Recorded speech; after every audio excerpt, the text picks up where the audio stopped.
Hello friends, എല്ലാവർക്കും Sindhu's world of music ചാനലിൻ്റെ മറ്റൊരു വീഡിയോയിലേക്ക് സ്വാഗതം. ഇന്ന് നമ്മൾ ഒരു പുതിനയില ചായയുടെ റെസിപ്പിയായിട്ടാണ് വന്നിട്ടുള്ളത്. അപ്പോൾ മിൻറ്റ് ലീവ്സിൻ്റെ ഗുണങ്ങളെ പറ്റി ഞാൻ ഈ വീഡിയോയിൽ പറയുന്നുണ്ട്. അപ്പോൾ വീഡിയോ എല്ലാവരും സ്കിപ്പ് ചെയ്യാണ്ട് തന്നെ കാണണം. അപ്പോൾ വളരെ പെട്ടെന്ന് തന്നെ തയ്യാറാക്കാൻ പറ്റണ അതേസമയം ടേസ്റ്റി ആയിട്ടുള്ള ഈ പുതിന ചായ എങ്ങനെയാണ് ഉണ്ടാക്കുകയെന്ന് നോക്കിയാലോ. അപ്പോൾ പുതിന ചായ ഉണ്ടാക്കാനായിട്ട് ഞാനിവിടെ ഒരു പാത്രം അടുപ്പത്ത് വെച്ചിട്ടുണ്ട്. അതിലേക്ക് ഒരു കപ്പ് വെള്ളം ഒഴിച്ചു കൊടുക്കുന്നുണ്ട്. അപ്പം ഞാൻ കുറച്ച് മാത്രമാണ് ചായ ഉണ്ടാക്കുന്നത്. അപ്പോൾ നിങ്ങൾക്ക് എത്രയാണോ ആവശ്യം അതിനനുസരിച്ച് വെള്ളം വെച്ച് കൊടുക്കുക. ഇനി ഈ വെള്ളം ഒന്ന് നന്നായിട്ടൊന്ന് ചൂടായിട്ട് വരട്ടെ.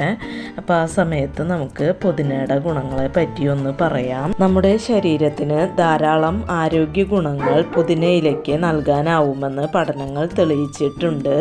ആൻറ്റി ഓക്സിഡൻസിൻ്റെയും ഫൈറ്റോ ന്യൂട്രിയൻസിൻ്റെയും കലവറയാണ് പുതിന. നല്ല ചൂടുള്ള സമയത്ത് ശരീരത്തിൽ നിന്ന് നഷ്ടമാകുന്ന ജലാംശം തടയാൻ പുതിനയില വളരെയധികം സഹായിക്കുന്നുണ്ട്. അതുപോലെ തലവേദനയ്ക്ക് നല്ലൊരു മരുന്നാണ് പുതിന. ദഹനശേഷി വർദ്ധിപ്പിക്കുന്നതിനും വായ്നാറ്റം അകറ്റുന്നതിനും പുതിന വളരെയധികം സഹായിക്കുന്നുണ്ട്.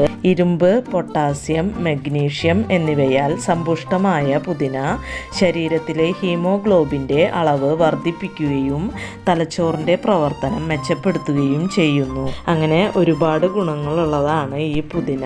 ഇപ്പം നമ്മുടെ വെള്ളം ഇവിടെ നന്നായിട്ട് ചൂടായി വന്നിട്ടുണ്ട്. ഇനി ഇതിലേക്ക് ഒരു ടീസ്പൂൺ പഞ്ചസാര ഞാൻ ചേർത്ത് കൊടുക്കുന്നുണ്ട്. അപ്പം മധുരമൊക്കെ അവരവരുടെ താല്പര്യത്തിനനുസരിച്ച് ചേർത്ത് കൊടുക്കുക. ഇനി ഈ വെള്ളം നന്നായിട്ടൊന്ന് തിളയ്ക്കട്ടെ. അപ്പോൾ വെള്ളം ഇവിടെ നന്നായിട്ട് തിളച്ച് വന്നിട്ടുണ്ട്. ഇതിലേക്ക് ഒരു 1/4 ടീസ്പൂൺ ചായപ്പൊടി ഇട്ട് കൊടുക്കുന്നുണ്ട്.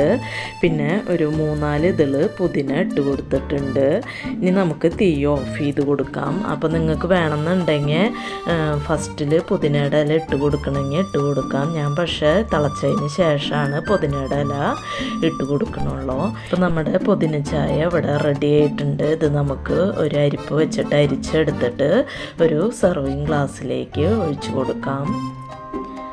അപ്പോൾ വളരെ പെട്ടെന്ന് തന്നെ തയ്യാറാക്കാൻ പറ്റണതും അതേസമയം ടേസ്റ്റി ആയിട്ടുള്ളതുമായ ഈ പുതിന ചായ നിങ്ങൾക്ക് ഇഷ്ടമാവുകയാണെങ്കിൽ ഈ വീഡിയോ ലൈക്ക് ചെയ്യാനും മറ്റുള്ളവർക്ക് ഷെയർ ചെയ്ത് കൊടുക്കാനും മറക്കരുത്. അതുപോലെ തന്നെ എൻ്റെ ചാനൽ ഇതുവരെയായിട്ടും സബ്സ്ക്രൈബ് ചെയ്യാതെ കാണുന്ന കൂട്ടുകാർ ആരെങ്കിലും ഉണ്ടെങ്കിൽ ഒന്ന് സബ്സ്ക്രൈബ് ചെയ്ത് സപ്പോർട്ട് ചെയ്യണം കേട്ടോ. ഇനി നമുക്ക് മറ്റൊരു വീഡിയോയുമായി കാണാം. അതുവരേക്കും താങ്ക് യു.